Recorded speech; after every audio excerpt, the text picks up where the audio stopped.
শীতকাল তো প্রায় শেষ হতেই চললো, আর এই পিঠাপুলির খাওয়ার আমেজ যেন শেষ হতেই চায় না। তাই আজ আমি ঝটপট বানিয়ে ফেলেছি কোনো রকম ছাদ ছাড়াই, মাত্র 10 মিনিটের মধ্যেই সুন্দরী পাটিসাপটাগুলো। অনেকেই আছেন যাদের এই পিঠা বানাতে খুবই মন চায়, কিন্তু ডিজাইনটা ঠিকঠাক না করার জন্য এই পিঠা বানাতেই চান না। তো আজকে আমি সেটাই দেখাবো কিভাবে খুবই সহজে এই পিঠাটা বানানো যায়। তো বন্ধুরা, আপনাদের কাছে আমার একটাই রিকোয়েস্ট, ভিডিওটা কিন্তু শুরু থেকে শেষ পর্যন্ত পুরোটা দেখবেন, আর ভালো লাগলে অবশ্যই একটা লাইক আর সাবস্ক্রাইব করে দেবেন। তো চলুন দেখে নেওয়া যাক। তো প্রথমে আমি একটা পুর রেডি করব, তার জন্য একটা কড়াইয়ের মধ্যে নিয়ে নিচ্ছি 500 ml দুধ। এটা ফুল ক্রিম দুধ নিয়েছি, আপনি চাইলে গরুর দুধ দিয়ে করতে পারেন। এই দুধটাকে ফুটিয়ে একদম ঘন করে নিয়েছি, প্রায় 250 ml এর মতো। এই পর্যায়ে আমি এখানে অ্যাড করছি কোরানো নারকেল। দুধটা খুব ভালো করে গাঢ় হয়ে গেলে এখানে নারকেল কোরানোটা দিয়ে দেবো, আর এটা খুব ভালো করে মিহি করে একদম কোরাতে হবে। তো দিয়ে দিচ্ছি নারকেলটা। এরপর দুধের সাথে নারকেলটা আমি খুব ভালো করে মিশিয়ে নিয়েছি। একবার মেশানোর পরে দেখবেন নারকেলটা দুধটার সাথে খুব ভালো করে মিশে গেছে। মিশে যাওয়ার পরে এখানে আমি দিয়ে দিচ্ছি 2 চামচ খেজুরের পাটালি গুড়। আপনি চাইলে এখানে পুরোটা গুড় দিয়েও করতে পারেন, কিংবা পুরোটা চিনি দিয়েও করতে পারেন। আমি এখানে 2 চামচ গুড় আর 4 চামচ চিনি দিয়ে খুব ভালো করে পুরটাকে রেডি করছি। তো গুড় আর চিনিটা খুব ভালো করে নারকেলের সাথে মিশিয়ে নেওয়ার পরে এখানে একটু জল দিয়ে দেবো, যাতে নারকেলের কাঁচা গন্ধটা চলে যায় আর খুব ভালো করে নারকেলটা সেদ্ধও হয়ে যায়। তো খুব ভালো করে নারকেলের সাথে গুড়টা মিশিয়ে নেওয়ার পরে এটাকে ফুটিয়ে নেবো খুব ভালো করে। তার আগে আমি 2 চামচ পাউডার দুধ দিয়ে দিলাম। এটা দিলে পুরটা খেতে কিন্তু আরও ভালো লাগে। তো খুব ভালো করে মেশানো হয়ে গেছে দেখুন। এরপর এটাকে অনবরত নাড়াচাড়া করে একটু শক্ত করে নেবো, কারণ এরকম রসালো পুর দিলে পিঠেটা একটু ভিজে হয়ে যাবে।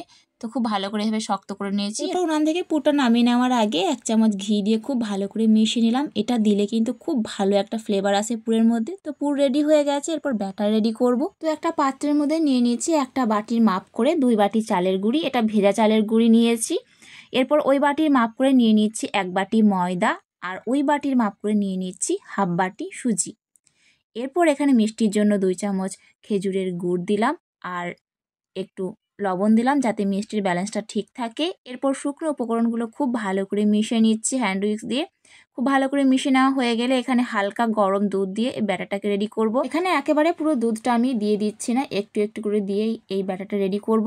আর একেবারে পুরো দুধটা ঢেলে দিলে কিন্তু তলায় এই ব্যাটারটা দলা পাকিয়ে যেতে পারে, তখন পিঠেটা খুব একটা ভালো হবে না।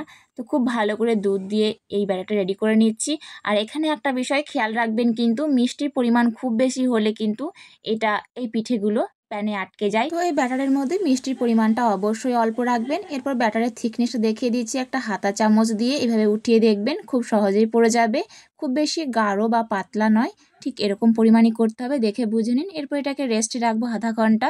এরপর আমি আধা ঘন্টার পরে একটা বাটির মধ্যে আলাদা করে ব্যাটার নিয়ে ফুড কালার অ্যাড করে খুব ভালো করে মিশিয়ে নিচ্ছি। এরপর এরকম একটা পলিথিন ব্যাগ নিয়েছি, দুধের প্যাকেট কিংবা নুনের প্যাকেট কিংবা তেলের প্যাকেট হলেও হবে। এরপর এটাকে এর মধ্যে ভরে নিচ্ছি।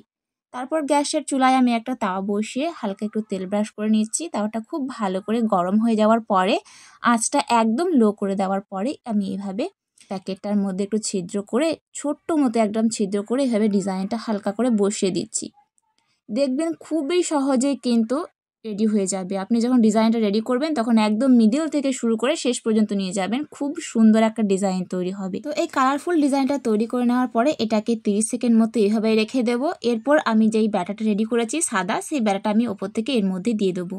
ওই হাতা চামচের 1 চামচ দিয়ে দিলাম, খুব বেশি দেওয়ার দরকার নেই। এরপর তাওয়াটা হালকা হালকা করে ঘুরিয়ে ব্যাটারটা আমি চারিধারে ছড়িয়ে নিচ্ছি। এভাবে পিঠেটা কিন্তু অনেক বেশি পাতলা হয়ে যাবে। তো পিঠেটা যখন এরকম একটু তাওয়া থেকে উঠে আসবে তখন আমি পুর দিয়ে খুব ভালো করে কিন্তু খুন্তি এবং হাত দিয়ে এভাবে প্রেস করে করে পিঠেটাকে বানিয়ে নিচ্ছি। আপনি যদি হাত দিতে না পারেন তাহলে একটা চামচ আর খুন্তি দিয়ে ওই পিঠাটা রেডি করতে পারেন। তো দেখুন একটা রেডি হয়ে গেছে। এতটা সহজে একটা পিঠে রেডি হয়ে গেল। এভাবে ঝটপট কিন্তু প্রত্যেকটা পিঠে রেডি হয়ে যাবে বন্ধুরা। তো আমি আবার একটু ডিজাইন করে নেওয়ার পরে এক হাতা এর মধ্যে ব্যাটার দিয়ে দিলাম। আপনি চেষ্টা করবেন আপনার হাতের কাছে যদি এরকম একটা হাতা চামচ থাকে তো সেটা দিয়েই পিঠেটা করার। দেখবেন সমস্ত পিঠাগুলো কিন্তু একই রকম হবে। তো একটা পিঠে এভাবে আমি দেওয়ার পরে পুর রেডি করে প্রত্যেকটা পিঠে আমি একইভাবে রেডি করে নিচ্ছি। তো বন্ধুরা, আমার এই টিপস ফলো করে অবশ্যই কিন্তু এরকম একবার সুন্দরী পাটিসাপটা বানিয়ে দেখবেন। আপনারা প্রত্যেকটা পিঠা কিন্তু একদম পারফেক্ট হবে। তো আমি একইভাবে সমস্ত পিঠাগুলো রেডি করে নিচ্ছি। তো আবার ডিজাইন করে নিলাম। তো বন্ধুরা দেখতেই পাচ্ছেন এক এক করে কিন্তু আমি সমস্ত পিঠা রেডি করে নিয়েছি, আর প্রত্যেকটা পিঠাই কিন্তু একদম পারফেক্ট হয়েছিল আর ভীষণ মজারও ছিল। এরকম সুন্দরী পাটিসাপটা নারকেলের পুর সাথে দারুণ লাগে। তো বন্ধুরা অবশ্যই একবার বাড়িতে বানিয়ে দেখবেন আর আমাকে কমেন্টে জানাবেন খেতে কেমন হয়েছে, আর ভালো লাগলে অবশ্যই একটা লাইক আর সাবস্ক্রাইব করে দেবেন। তো বন্ধুরা আপনাদের অনেক অনেক ধন্যবাদ ভিডিও শেষ পর্যন্ত দেখার জন্য। দেখা হচ্ছে এরকমই কোনো একটা রেসিপিতে। আল্লাহ হাফেজ।